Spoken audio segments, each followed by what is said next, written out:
Today's video guys, gagawa tayo ng pang-toppings natin sa tuna pastel. Bumili tayo ng isang pack ng tuna in oil guys. Guys, igisa-gisa lang natin siya guys kasi luto na yung ating tuna in oil. Ganyan, lagyan natin siya na soy sauce.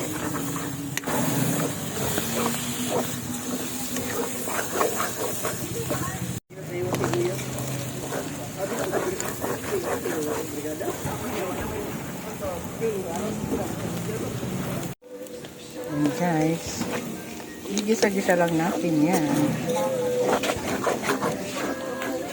Guys, nagisa-gisa na natin ang ating tuna pastel guys.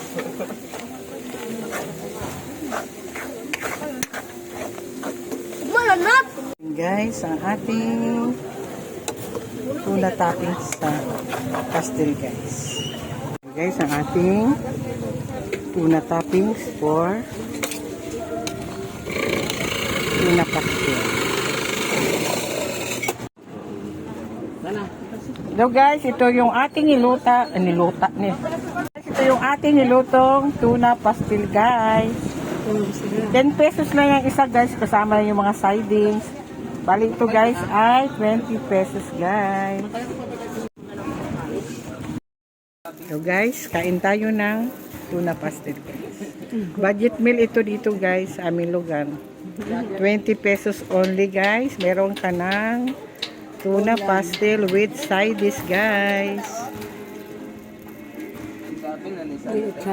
May ano pa yan guys, misa may pipino.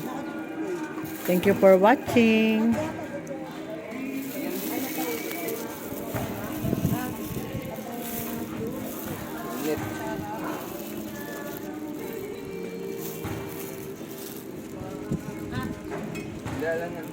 Nabili ito guys lalo na sa mga estudyante.